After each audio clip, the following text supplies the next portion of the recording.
Michael, it's great to have you. Are you surprised the SEC hasn't figured this out yet? Thanks for having me. You know, Kelly, we've been in active dialogue with the SEC dating all the way back to 2016. They remain highly engaged with the industry and market participants like Grayscale. We continue to believe that an ETF is really a matter of when, not a matter of if.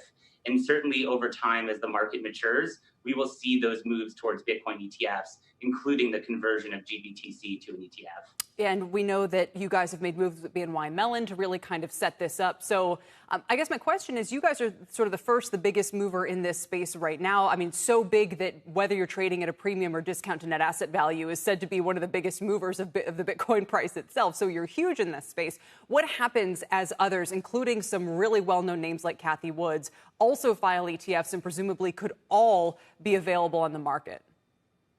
Well, we really believe a rising tide lifts all boats. The Grayscale team is really hard at work on getting ready for an ETF conversion. You know, working with trusted, long-standing service providers like BNY is just one more step on our path towards eventually becoming an ETF. And ultimately, we believe that the digital asset ecosystem will continue to mature, and you'll see not only Bitcoin ETFs, but you'll see ETFs based on other digital assets as well. What do you think the biggest attraction is for a Bitcoin ETF? Is it kind of tax efficiency? In other words, if you're buying, the underlying itself, as opposed to trading with the ETF, you might run into more issues there, or maybe just the clunkiness of buying and selling. It still takes a while. It's not easy to execute in bigger sizes. Sure. Who has the biggest interest in access to these Bitcoin ETF products? I think it really speaks to the heart of what we're doing at Grayscale. Crypto, although it's super developed and is attracting a lot of interest from Wall Street and retail investors alike, accessing crypto remains a challenge. Where to buy it, how to transfer it, store it, and safekeep it. And so investors looking to either Grayscale products or eventually ETFs will really give them that familiar and ease of accessibility around an asset whose characteristics may look and feel a lot different than the way they may access stocks, bonds, ETFs, and other investment products.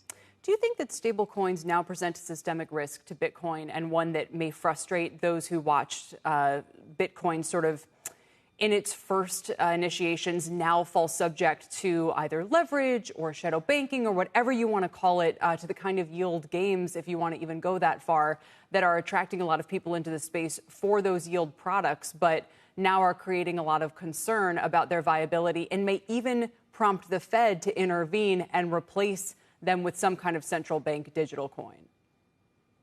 Well, what we're hearing from our clients now is a trend towards diversification within their crypto portfolios. And so while maybe a couple years ago, you would have asked me this question, everyone's first foray into this asset class was Bitcoin or Ethereum. But certainly now there's an increased appetite for looking at stable coins, looking at DeFi, looking at the confluence of digital assets along with gaming or file storage. And so I think a lot of investors are getting excited about all the new and differentiated use cases that are popping up around digital assets, and stablecoins are, no exception to that rule either. Michael, one final question just about Bitcoin and Ethereum themselves. We've talked about how important your products are to some of the flows in this space. Can you give us some insight as to what demand looks like? You're trading it obviously at a big discount to net asset value right now. What would remedy that situation? And kind of what do you foresee as the major drivers of the price action as we get into the back half of the year? Yeah, so Kelly, you're referring to the fact that Grayscale Bitcoin Trust, ticker symbol GBTC, is trading at a discount to its net asset value today. And what we're seeing is actually a lot of investors, in particular institutional capital, stepping into GBTC at a discount. The reason that they're doing so is because they have a long-term conviction for their Bitcoin exposure, and capital deployed at a discount will actually allow them to control or own more Bitcoin than they would if they were, deploying that capital into the spot market.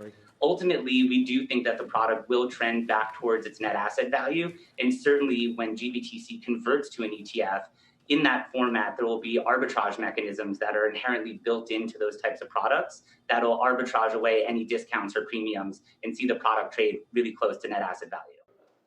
Shepard Smith here. Thanks for watching CNBC on YouTube.